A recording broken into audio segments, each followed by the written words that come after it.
All right, welcome back to this conversation. All matters nuclear and the application in different areas. Remember, it touches you and me, and we have to develop interest, understand how it impacts us and how we can make better use. Just before the break, we were touching on the issue of we import isotopes.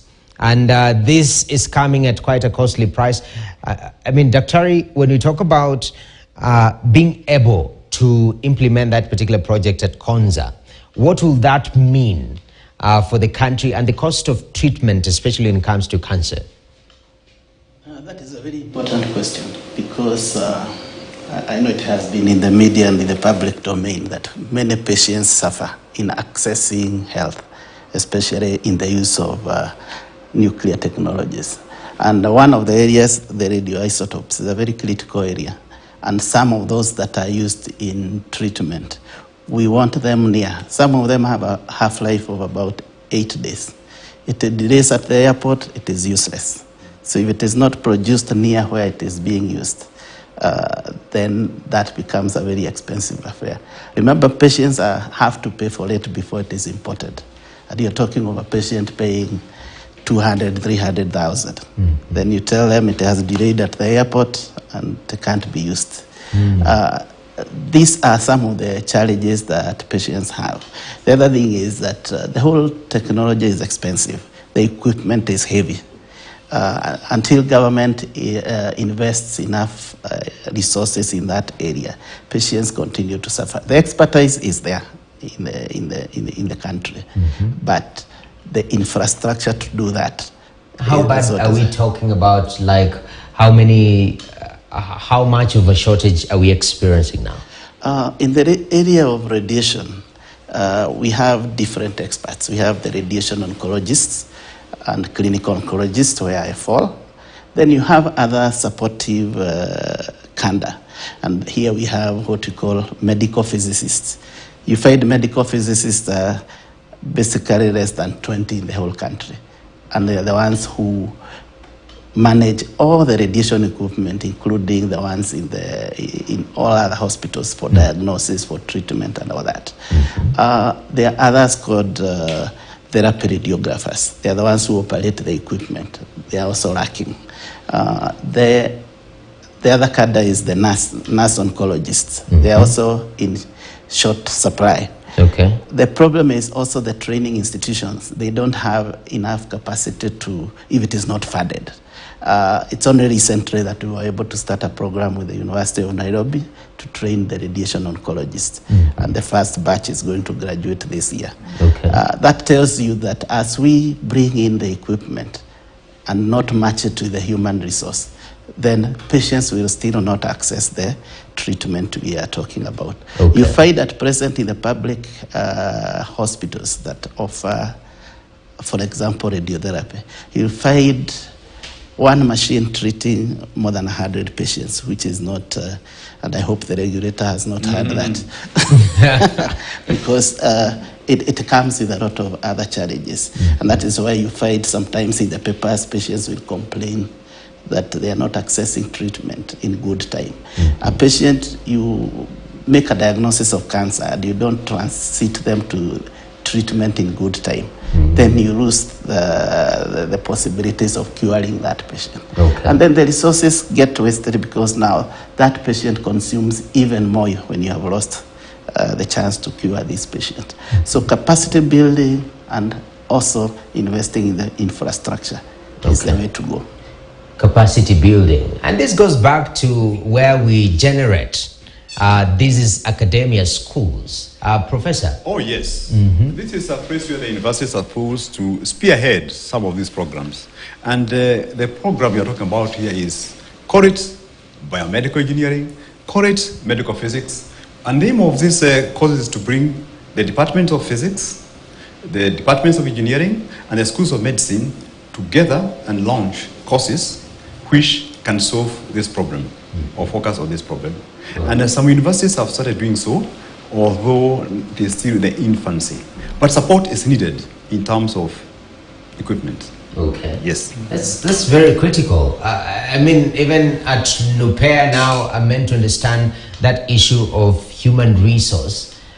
It's part of some of these timelines that are putting all the way to 2027. Are we facing similar shortage when it comes to human resource? Yes, thank you. Now, I think Prof has really captured it quite well. I should clarify that in our role, we actually call the Nuclear Energy Program Implementing Organization. And one of the things that we do is to do capacity building for people who support the nuclear sector.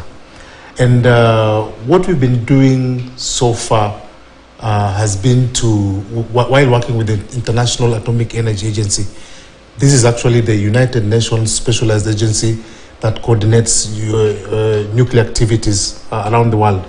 So under the arm of what is called peaceful users, they support countries that are young or nascent with this technology by building capacity. And Nupair is what we call the National Liaison Office, which supports all these sectors. And I'm happy that today you actually literally brought possibly most of the sectors that deal with nuclear.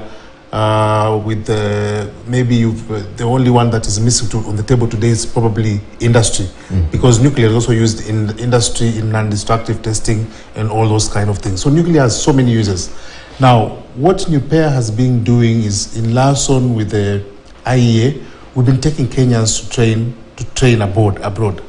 But you know, we can only do so many people because first of all, the program is expensive, and secondly, many people will not want to be extracted from their normal location to go and stay at a foreign location for too long. Okay. So what we're now doing is to now try to see, and I'm happy what Professor has said, Dr. has said, that with the university, we are now trying to work around developing a local curriculum for training of all these different expertise to be trained locally.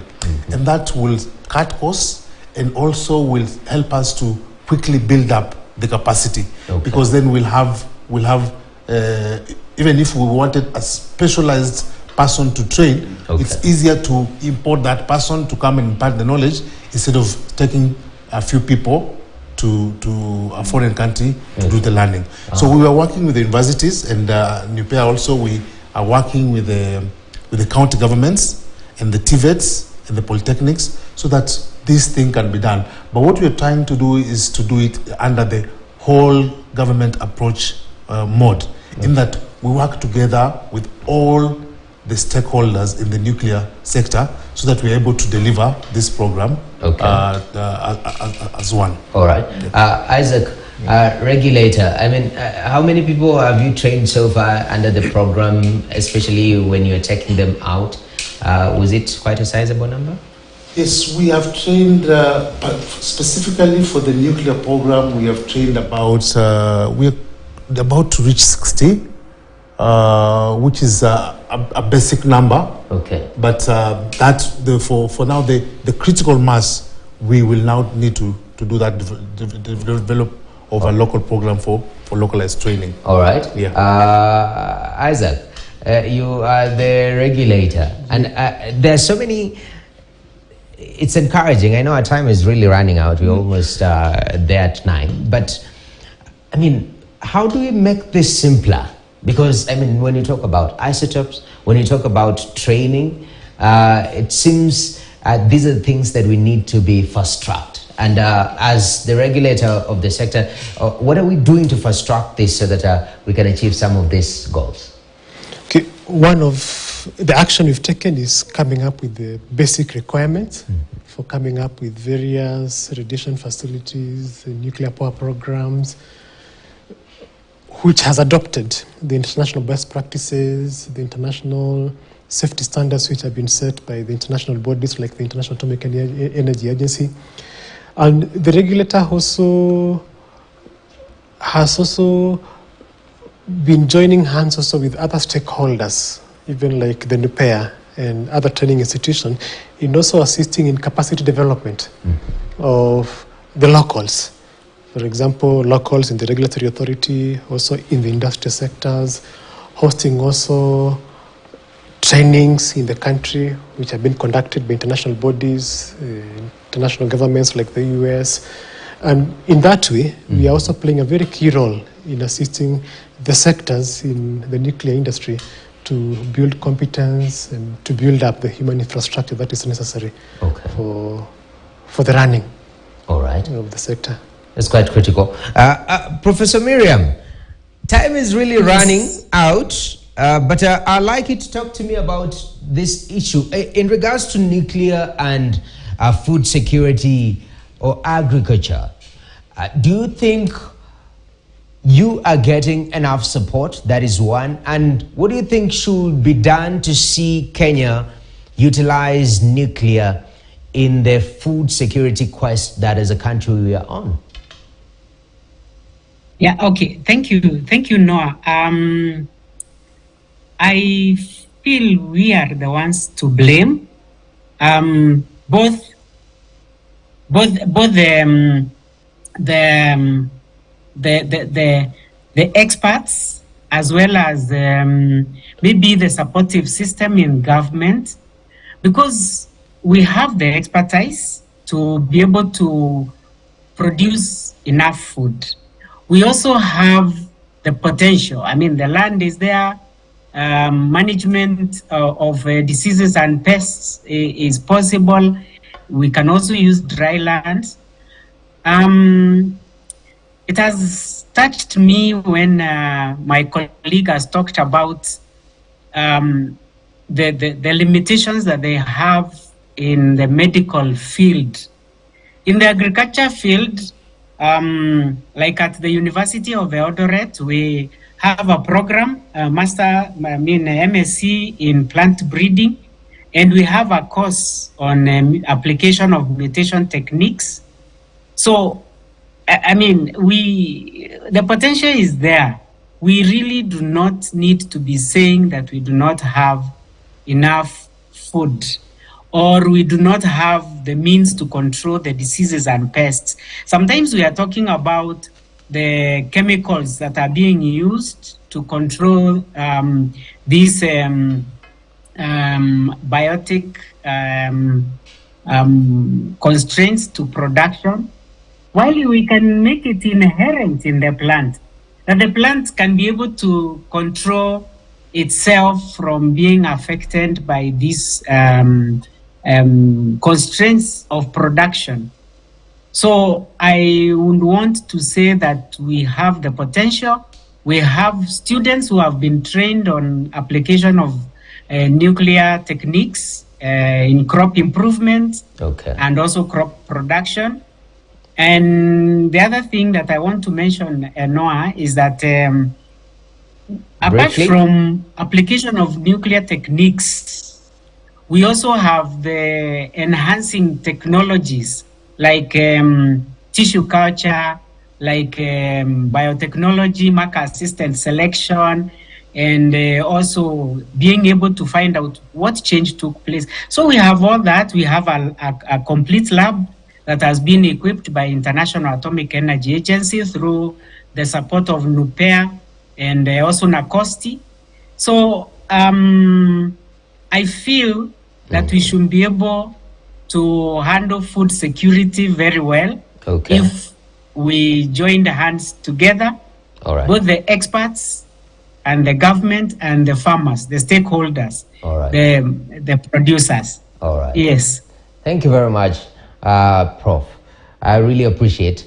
Gentlemen, lady, I know we discussed this earlier on, even before we came on air, that 1 hour won't be enough. And when it comes to sensitizing the public, we need to do it more often. So, of course, there are questions around the safety of nuclear. We are seeing some parts of the world, doing away with nuclear. Why are we entering that? These are subsequent discussions that we'll be able to have to sensitize the public to bring nuclear closer to Kenyans, which is very critical. But At that place, that's where we put a full stop in today's conversation. I'd like to appreciate Professor Elijah Mwangi on the far end, Director, Institute of Nuclear Science and Technology, the University of Nairobi. You end people when you forget that article, it becomes an issue. We also have Justice Wabuyabo, who's the acting CEO, Nuclear Power and Energy Agency, NUPEA. We appreciate your presence here.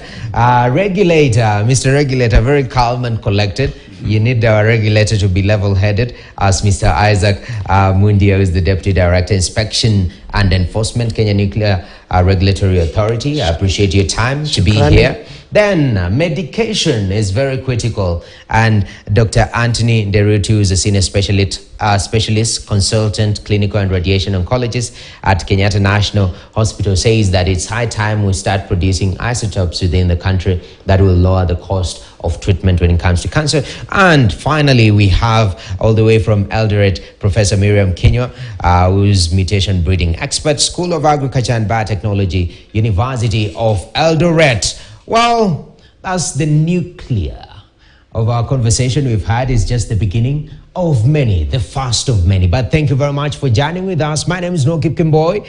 I'll leave you. Now you understand what nuclear is and how it impacts your life. Now we build on that.